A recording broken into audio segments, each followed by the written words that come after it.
tiap orang melalui tahapan kehidupan yang berbeda, dan itu adalah kisah yang luar biasa, yang begitu banyak gitu. Jadi kalau saya melihat ada orang warawiri gitu ya lewat tuh, saya melihat everybody is a single book gitu.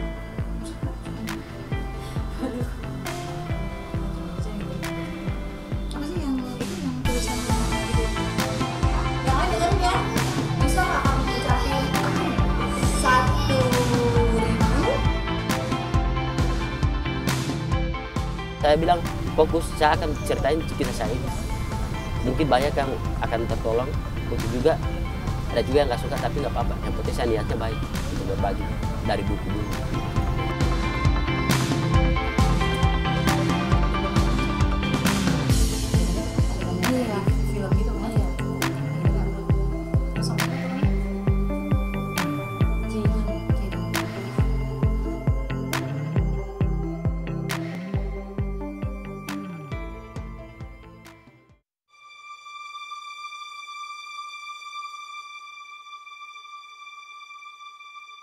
Saya itu terlahir di Gorontalo ya, di Sulawesi, yang kebanyakan orang nggak tahu ya Gorontalo itu di mana.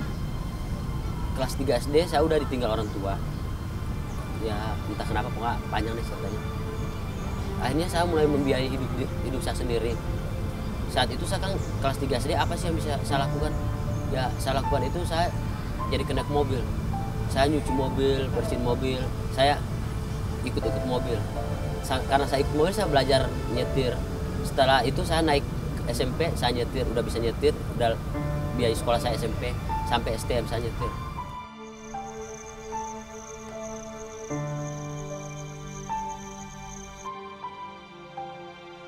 Dulu saya sering baca, saya sering ke Gramedia, ingin baca buku, tapi karena nggak punya uang saya selalu baca buku di tempat, tapi kadang diplastikin saya buka juga. Karena ingin baca seharian saya di Gramedia, kadang lapar saya lupa. Tapi saya gini, saya bilang dengan membaca saya ini gitu, senang gitu baca. Ternyata ada buku yang bisa menolong saya, tadinya lagi sedih, baca buku ini jadi bahagia. Dan satu kisah yang bikin saya bahagia itu baca buku karangan Mbak Asma. Dari situ saya kenal Mbak Asma. Jadi cerita dong, Bet. Jadi gimana? Mimpinya jadi penulis? Iya, mimpi saya. Mimpinya jadi penulis. Kenapa mimpi jadi penulis? Pertama, kalau saya jadi aktor kayaknya jauh ya. Kalau jadi aktor, jadi bintang film gitu? Enggak. Iya, jadi bintang film kayaknya jauh banget gitu. Baru, Pak saya mau jadi aktor, langsung dilihat. Wah, enggak. Jadi saya mikir ya, kalau jadi penulis kayaknya nggak butuh tampang. Meskipun tampang agak blur gitu. Agak blur gitu. Itu heran banget gitu, orang percetakan bilang, "Mas, ini fotonya pakai handphone ya? Foto saya lagi loncat nih." Enggak, pakai kamera bagus kok, punya Pak Asma yang udah dibawa kemana-mana ke seluruh dunia. Oh, soalnya belum. Bener Mbak. Saya bilang, kalau misalnya buku bisa membahagiakan orang, berarti bukan tidak mungkin saya bisa nulis gitu. Nulis untuk bahagian orang juga lewat tulisan. Hai, nama aku Putri Salsa, bisa juga dipanggil Caca. Umur aku 17 tahun, aku udah nulis dari kelas 2 SD.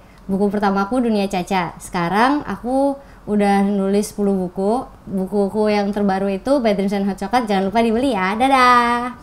Yang tulisan yang ide yang terakhir tuh yang dalam bahasa Inggris. Atau yang ini. Yang Fallen aja. Coba bikin rancangan ending Caca, kira-kira gimana? Alternatif ending. Belum pakai ending. Mau coba dibikin nggak alternatif ending? Seneng banget. Soalnya dari pertama tuh mama tuh bilang udah nyiapin, maksudnya kayak gak apa-apa, ini naskahnya belum tentu terbit, gak apa-apa ya Ca kalau misalnya nggak terbit, kalau nggak diterima kita bisa bikin buku sendiri, kita bagi-bagiin ke teman-teman. Jadi bunda tuh dari awal juga udah kayak melindungi hati, maksudnya biar aku tetap nggak nyerah jadi penulis, tapi biar aku itu, tapi alhamdulillah terbit, jadi alhamdulillah senang banget.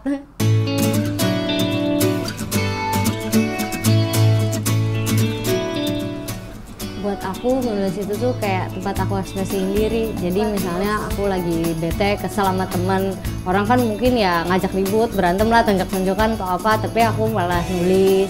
Terus kalau misalnya orang galau gitu ya, sedih, orang nangis-nangis gitu di kasur, gak mau keluar, pokoknya gitu deh.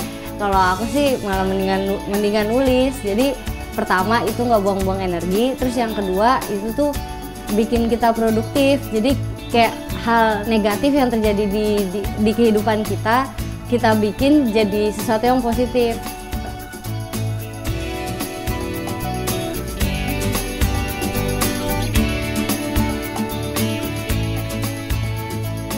Seperti yang aku bilang tadi, maksudnya remaja apalagi itu kan lagi masa-masa labilnya, lagi masa-masa emosional breakdown di mana-mana. Jadi kalau menulis tuh seenggaknya emotional breakdown mereka tuh bisa teralir, pokoknya mengalir lebih baik gitu loh.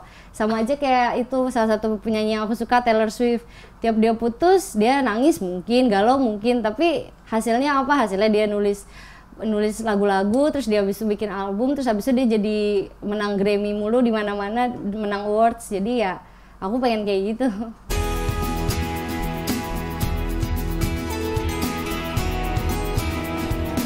Suka nulisnya fiksi ya, entah kenapa non fiksi agak berat gitu buat aku, pengen sih cuma belum bisa, soalnya fiksi itu buat aku tuh ngayal. Aku kan emang dari dulu suka ngayal, jadi kayak udah comes naturally aja gitu jadi aku gampang gitu mikirin karakternya lah atau apanya, lebih gampang. Ada yang mau nanya tentang menulis kan? Oke, sekarang kalau gitu kita buat cerita, tapi janji mau meneruskan meskipun cuma dengan satu kata. Ya. Latihan jadi menulis ya. Oke? Bunda akan memulai sebuah cerita. Nanti kamu lanjutkan, ya. Oke. Misalnya Bunda mulainya gini. Di sebuah hutan yang gelap terdengar suara. Ada seseorang berlari, cepat dia berlari, terus dia berlari. Lanjutkan aja, misalnya apa? Ini orang yang berlari namanya siapa? Kasih nama. Orang yang berlari ini? Hendrian. Ya, orang yang berlari ini namanya Hendrian. Nah, coba kamu teruskan. Kenapa Hendrian berlari? Dikejar serigala. Hendrian berlari. Sebetulnya fenomena anak-anak dan remaja menulis ini dia satu fenomena yang sangat sehat, karena kalau dulu seakan-akan orang tua di Indonesia hanya berbondong-bondong menjadikan anak mereka artis, penyanyi atau pemain film. Tapi sekarang sudah banyak orang tua yang melihat bahwa menulis ini satu entah profesi, entah hobi atau apa yang ingin mereka harapkan anak mereka juga bisa mencapai ke sana gitu. Kalau cerita kayak begini, kamu boleh melanjutkan sesukamu. Tiba-tiba Superman datang, boleh nggak? Boleh, nggak ada yang larang. Tiba-tiba Iron Man datang, boleh nggak? Boleh. Tiba-tiba Batman menghampiri, boleh nggak? Saya cukup mengetahui apa yang dilalui Caca, Salsa, protes-protesnya Salsa dari buku-buku yang dia tulis gitu. Termasuk ketika ada flu burung, terus kita bilang nggak boleh ini gitu ya, hati-hati ini segala macam. Tapi beberapa waktu setelah isunya mereda, kita makan gitu di satu fried chicken gitu. Dan Salsa ternyata ini gimana sih, orang tua nih udah gini, dan dia memprotes itu dalam satu cerpennya gitu waktu dia masih kecil gitu. Banyak benefit. Nah jadi buat para orang tua mungkin yang melihat anaknya suka membaca, itu satu tanda-tanda sebetulnya, satu potensi. Biasanya suka membaca dia bisa jadi penulis yang baik gitu ya. Nah kenapa nggak diarahkan ke sana? Karena itu juga memudahkan kita yang orang tua untuk mengetahui sebetulnya apa yang mereka lalui, krisis apa yang sedang mereka hadapi, dan kemudian berpikir bagaimana kita yang orang tua bisa menolong mereka gitu.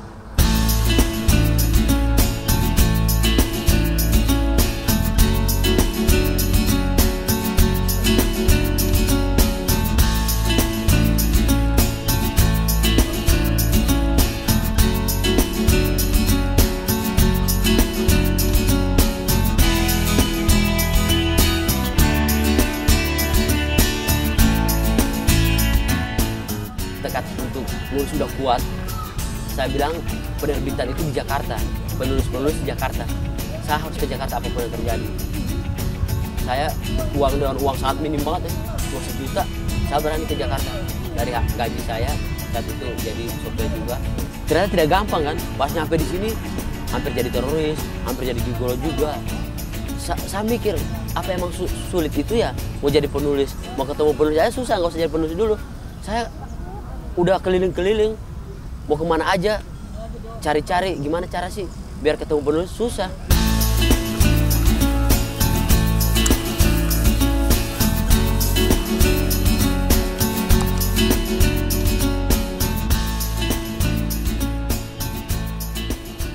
saya kan, naskah. Akhirnya saya terbitin sendiri buku saya karena saking ininya kan. Udah nggak ada ini. Saya cari tahu gimana sih untuk nerbitin buku sendiri, apa sih yang harus dilakukan. Buku yang saya cari percetakan atau apa gitu. Ternyata susah juga, mulanya puluhan juta. Akhirnya alternatif yang paling murah fotokopi. Jadi saya bikin fotokopi berbanyak, saya potong-potong, saya jilid sampai ngeluarin duit satu buku itu 30.000 sampai 40.000. Bahkan saya desain sendiri cover saya itu saat itu keren banget deh. Bukan keren, menurut saya saat itu keren ya, tapi menurut orang enggak. Saya berdiri kan, megang tas, menghadap laut, berdiri di batu tebing ya, batu tebing di pinggir laut itu, menghadap laut, ada kabut-kabut gitu, asap-asap. Terus di sebelahnya itu ada gedung-gedung pencakar langit, karena itu impian saya pengen ke Jakarta. Karena orang-orang sukses ada di Jakarta, penulis ada di Jakarta. Setelah jadi kan senang banget, jadi 10 buku, 20 buku. Setelah itu jadi, saya isi di tas saya, di ransel saya. Saya datang ke Gramedia lagi, nyari pembaca. Kan pasti setiap pembaca ada di Gramedia pasti ya, nyari buku ya. Ada di toko Gunung Agung, ada di agen-agen kita, di Asmania. Akhirnya apa? Saya cari, saya ngeliat cewek-cewek 3 lagi lihat-lihat buku yang lucu-lucu gitu, lagi dilihat-lihat, kata-kata sendiri, lihat baca sinopsis. Saya langsung bilang, Mbak, mau nggak buku yang bagus? Kata simbanya itu, bagus dong. Mbak suka buku yang lucu kan? Iya, itu buku bukan cuma lucu, bukan cuma sedih, bukan cuma tentang keluarga yang ditinggal pergi orang tuanya, tentang poligami, bukan tentang apa, tapi tentang perjuangan. Orang yang susah ditinggal keluarga, orang tuanya udah nggak pedulin dia pingin sukses, dia nulis lucu banget, dan pengalamannya di berbagai daerah lucu, karena dia norak, kocak gitu, nggak ngerti ternyata begini ya di Jakarta itu, ternyata begini ya di Makassar, begini ya di Surabaya. Lucu Mbak, wah bagus banget, seru banget kisahnya. Ayo mana bukunya? Saya mau kasih gratis. Wah makasih Mas, gitu. Udah keluar gitu, udah pakai ini. Tapi jangan di sini, bukunya di tas saya. Oh ya udah keluar. Pas di depan Gramedia, Mbak, langsung saya keluarin bukunya. Langsung mereka ngeliat kan cover bukunya, terus saling pandangan. Mas ini buku siapa? Kayak penulisnya kita nggak kenal deh. Ini buku saya sendiri Mas. Udah kayaknya bangga banget gitu. Saya sendiri. Masa katanya saya itu saat itu bayangin nggak percaya gitu. Saya punya buku gitu. Tapi malah mereka langsung diam. Pandang-pandangan, nggak mau Mas, saya sedih banget kan, udah senang, saya pikir saya bangga banget gitu. Dia nanya siapa penulisnya, pas saya tunjukin saya sendiri mungkin minta foto gitu. Oh ini penulisnya, langsung ya udah minta foto gitu, ayo fotonya. Ternyata enggak, sebaliknya mereka langsung diam, pandang-pandangan, terus langsung enggak Mas, kita nggak mau ngambil bukunya, kita nggak suka bukunya. Kenapa? Saya kejar kan, langsung mereka langsung masuk ke Gramedia. Mbak, tolong dong bilangin kenapa nggak suka, ceritanya bagus loh. Kalau emang Mbak nggak suka si foto saya nggak masalah, asal ceritanya aja. Mbak bisa keluarin covernya kok, bisa sobek aja. Nggak, takut kenapa Mbak? Aliran sesat. Ini bukan aliran sesat. Ternyata saat itu lagi marak-maraknya aliran sesat. Akhirnya saya bilang, Mbak ini bukan aliran sesat. Tapi setelah saya pikir-pikir, emang benar. Kalau ngeliat covernya itu kayak mujarobat, buku mujarobat. Dan kalau ngeliat saya berdiri di tebing itu, kayak orang mau bunuh diri Mas. Beneran kayak orang mau terjun gitu. Suram banget buku itu. Dari situ saya sedih lagi, drop lagi. Saya sedih lagi. Pokoknya saat itu saya benar-benar sedih. Orang yang khusus piano atau drum, udah jago kayak gimana, dia harus cari yang punya band dulu. Udah punya band, tampil di mana-mana nggak bayar. Itu sampai umur 20-25 tahun belum tentu jadi duit. Tapi orang mau kursus drum. Tapi nulis, kita kursus dapat ilmu, saat itu juga nulis, itu bisa langsung jadi uang. Majalah tuh ada di mana-mana, koran ada di mana-mana, dan banyak orang yang butuh orang yang nulis, sebetulnya banyak. Dan banyak banget tulisan yang sudah dipublikasikan itu masih jelek, banyak. Iya, jadi setiap orang, makanya kalau dalam workshop nulis biasanya ya, Asma suka nanya apa kelebihan kamu menurut kamu sebagai calon penulis, apa kekurangan kamu sebagai calon penulis. Bahkan kekurangan itu bisa menjadi satu kelebihan. Kayak misalnya kalau ketika saya menulis, ada yang namanya positioning, agak jauh dikit tentang apa ya? Ada yang namanya positioning. Positioning itu yang dilakukan oleh Lupus Hilman ketika dia menulis Lupus. Ketika itu masa-masa cerpen-cerpen yang istilahnya cinta-cinta monyet gitulah ya, di majalah mode, di Hai segala macam, tiba-tiba Hilman muncul dengan sosok Lupus ya yang kayaknya asal apa segala macam, dan orang suka dengan itu. Itu positioning. Kemudian saya ketemu dengan anak-anak muda lain gitu yang mereka menghadiri workshop, salah satunya bernama Dedi Padiku. Saya ketemu dia sekitar 3 tahunan yang lalu, dan saya kaget sekali gitu bahwa ternyata saya pernah ngadain workshop gratisan sebelumnya gitu, tapi tidak dihargai gitu. Saya nggak merasa, mungkin karena orang menganggap ini gratis jadi akhirnya digampangkan, sehingga banyak yang tidak datang gitu waktu itu, setengahnya ada yang tidak datang. Jadi setelah itu kita bikin workshop yang berbayar tapi kita mensubsidi. Jadi teman-teman yang tidak mampu sebetulnya mereka bisa bicara ke kami gitu, atau relawan dari Rumah Baca Perpustakaan Duafa yang kami bangun itu juga biasanya disubsidi, jadi mereka datang gitu. Nah waktu itu ada satu anak muda namanya Dedi Padiku, dia sama sekali nggak menghubungi kita gitu tentang minta keringanan biaya atau yang lain-lain gitu. Padahal waktu itu kita memberikan sekitar 10 beasiswa gratis gitu untuk mahasiswa, dan yang datang cuma setengahnya. Dedi Padiku ini datang dengan pakaian sederhana dan kemudian dia bilang bahwa dia supir dan mimpi dia adalah dia pengen jadi penulis. Emak Ina Haji bilang, Pak, ini buku Emak Ina Haji ini 10% royalti, 100% royalti nggak diambil Mbak Asma. Ini royalti disumbangkan untuk orang tidak mampu ke Tanah Suci.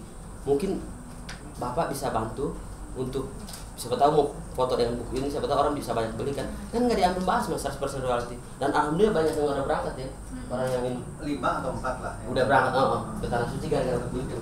Subhanallah kan, penulis bisa membahasakan orang bukan cuma untuk dirinya takut orang, tapi dia foto bukunya begini.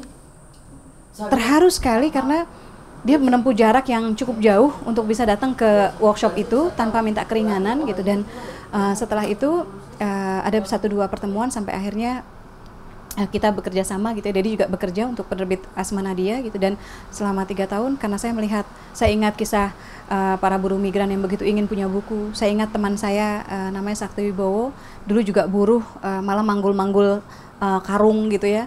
Tapi kemudian bisa menjadi penulis dan sekarang menjadi penulis skenario gitu. Jadi saya pikir menulis itu memberi kesempatan gitu pada banyak orang. Nggak harus jadi sarjana untuk bisa meraih mimpi itu gitu, nggak harus mengeluarkan modal besar atau uang besar gitu. Dan yang penting itu tekad dan kerja keras gitu. Dan itu yang saya lihat di Dedi Padiku dan kesungguhan dia ya. Karena saya bilang saya tidak mau tulisan teman-teman ini terbit hanya karena kasihan gitu. Tapi saya ingin dunia, itu masyarakat Indonesia, pembaca Indonesia mengakui bahwa tulisan kamu memang bagus. Habibinya sini dong, Habibi sini Habibi. Ini contoh no excuse. Dia kerja kuli, nggak ada ketikan, nggak ada komputer, tiba-tiba bawa naskah dalam bentuk tulisan tangan. Dan tulisan lu juga bagus dari gua. Berarti kalau Pak Isa bisa jadi penulis, lu bisa kayak Habibi ya. Saya menemukan banyak banget yang akhirnya bukan buat resensi, tapi kayak copy paste sinopsis gitu, dan Habibie tidak melakukannya. Habibie membuka dengan menikah dambaan semua hamba. Boleh Bunda ngomong sejujurnya nggak Habibie? Boleh. Tulisan ini tidak Bunda harapkan datang dari kamu yang Bunda kenal. Kamu yang bercerita saya cuma orang kampung, saya orang rendahan, saya ini cuma pakai sendal dan sebagainya gitu loh. Karena Bunda pengen kamu tahu ya bahwa tulisan ini jauh lebih baik dari yang Bunda kira Bunda bisa harapkan dapatkan dari kamu. Biasanya yang saya lakukan ke teman-teman yang mereka punya naskah gitu ya, kita bisa mulai membahas dari outline gitu. Kemudian apa sih yang harus kamu tulis itu kalau belum ada sama sekali gitu. Kalau kasusnya Dedi, dia sebetulnya sudah punya rancangan gitu, tapi masih berantakan dan kemana-mana gitu. Jadi yang dilakukan waktu itu saya baca karyanya, kemudian saya berikan masukan, suami juga membaca, kemudian memberikan masukan. Misalnya, ini terlalu berpanjang lebar di sini, bab ini bisa dibuang. Tapi berarti mendingan kamu nulis bab yang ini. Pada akhirnya sih bukan kami gitu yang mewujudkan itu, tapi kerja keras dia. Karena kalau misalnya kita cuma memberikan jalan, memberikan masukan, kalau dia nggak menyerahkan perbaikan naskah yang kami minta, bab-bab yang harus dia isi gitu, ya bukunya juga nggak akan pernah terbit gitu. Teman-teman, ini launching pertama buku saya. Ini ada dihadiri oleh 1 juta orang kalau dicampur sama Telegirgil ya. Saya sangat senang, banyak banget orang di sini. Yuk. Dan ini launching pertamanya buku Mas Dedi Padiku di SMA 65 Jakarta. Iya, silakan Dedi. Allahu Akbar.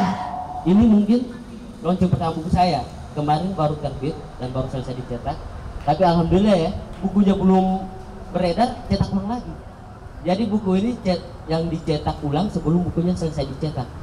Ada nggak gitu, aneh ya, bingung ya. Alhamdulillah ya. Jadi dalam rangka menjadi penulis dari Gorontalo pindah ke banyak perjuangan saya dari ujung Sulawesi, Manado, Palu, Makassar, Surabaya, dan Jakarta. Nggak, ceritain dikit dong tentang soal Jepang. Jadi Dedi itu pengen kerja di perusahaan Jepang, pengen ke Jepang.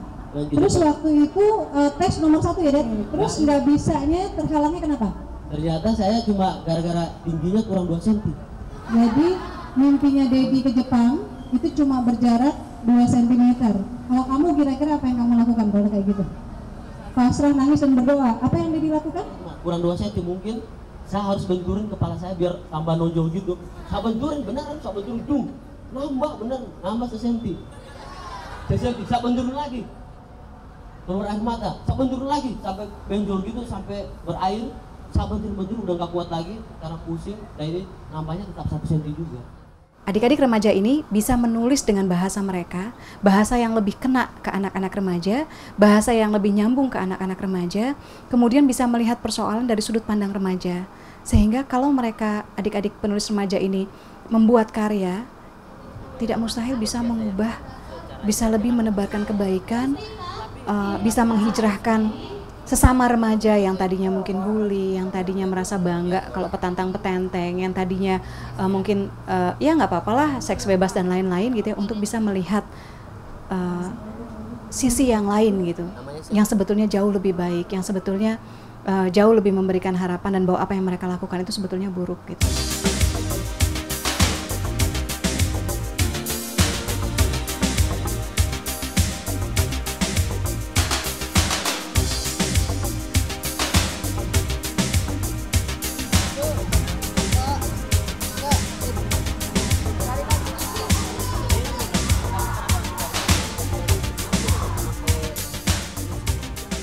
Jadi ini kekuatan yang sangat dahsyat. Dan buat adik-adik remaja sendiri, ketika mereka menulis hal-hal seperti itu, sebetulnya mereka juga membangun semacam benteng ya, kontrol sosial, penjagaan buat mereka. Dan di luar, memang ini remaja, tapi di luar remaja atau tidak, menulis dengan misi itu buat saya cara untuk mudah-mudahan mendulang pahala.